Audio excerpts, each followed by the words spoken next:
প্র্যাটি ঋতুকে নিয়ে পালিয়ে যাওয়ার চিন্তা করে।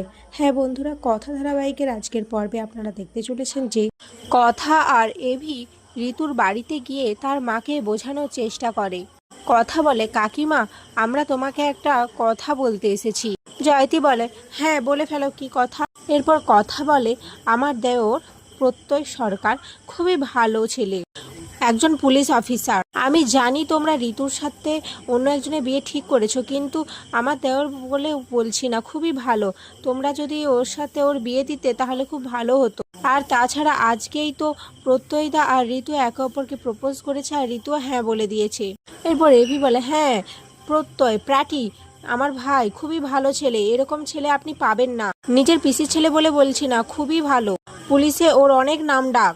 কিন্তু ঋতুর মা কিছুই শুনতে চায় না। সে এভিকে বলে, তুমি তো একটা উড়নচণ্ডী ছেলে, তুমি খুব সেলিব্রিটি, সেটা আমি খুব জানি। তোমার আশেপাশে তো অনেক মেয়েরাই ঘোরাফেরা করে, যে এরকম তার ভাই কীরকম হবে সে সম্পর্কে আমার ধারণা রয়েছে। আর তাছাড়া ঋতুর বিয়ে আমি কোথায় দিচ্ছি জানো? খুব বড় শিক্ষিত ফ্যামিলিতে দিচ্ছি, যারা এখানে নয় ইউএসএতে থাকে, শুনেছো তোমরা? এভি বলে, আপনি তার মানে এই বাড়ির HOF তাই তো? কোনো ভালো কথা বুঝতে চান না আপনারা, সব একগুয়েমি রয়েছে। এরপর এভি আর কথা অনেক কিছু বলার চেষ্টা করে, কিন্তু ঋতুর মা কিছুই শোনে না।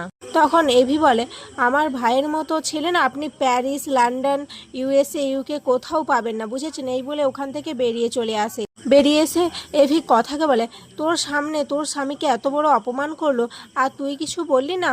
কথা বলে, উনি যা বলেছেন তা তো কিছুটা ঠিকই বলেছেন, আর এগুলো বলার ইচ্ছে আমার অনেক দিন ধরে ছিল। সত্যিই তো আপনার আশেপাশে ওই নেকি মেয়েগুলো এভি এভি বলে চিৎকার করে ওঠে। এভি বলে, এই একদম ওদেরকে নেকি বলবি না, ওরা আমার ফ্যান, বুঝেছিস?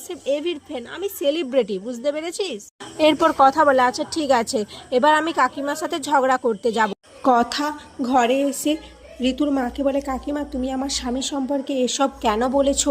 হ্যাঁ মানছি আমার স্বামীর ফ্যান গার্ল রয়েছে তার জন্য, কিন্তু আমাকে বিয়ে করার পর উনি আর কোনো মেয়ের দিকে চোখ তুলে তাকানো নি, আর আমার সাথে খুব সুখে সংসার করছেন। এদিকে এই সমস্ত শুনে ঋতুর মা বলে, বেশ ঠিক আছে, কিন্তু কথা আমি ঋতুর বিয়ে অন্য জায়গায় ঠিক করে ফেলেছি, তাই ওখানে আমি দেব না। এদিকে প্র্যাটি ঘরের মধ্যে মন খারাপ করে বসে থাকে, বলে আমার আর ঋতুর বিয়ে হবে না। প্র্যাটি সুসাইড করার চিন্তা করে। তখন আক্কি কায়দা কানুনের সবাই প্র্যাটিকে বোঝায়। এরপর প্র্যাটি বলে, আমি তাহলে কি করব? আমি ঋতুপর্ণাকে ছাড়া বাঁচবো না, আমি ওকে আমার করে নেবই, কিন্তু কি উপায়? এরপর প্র্যাটি একটা চিঠি রেখে দেয়, আর সে সমস্ত ব্যাগপত্রে জামা কাপড় গুছিয়ে নিয়ে ঋতুকে নিয়ে পালিয়ে যাওয়ার চিন্তা ভাবনা করে। আর এখানেই আজকের পর্ব শেষ হয়ে যায়।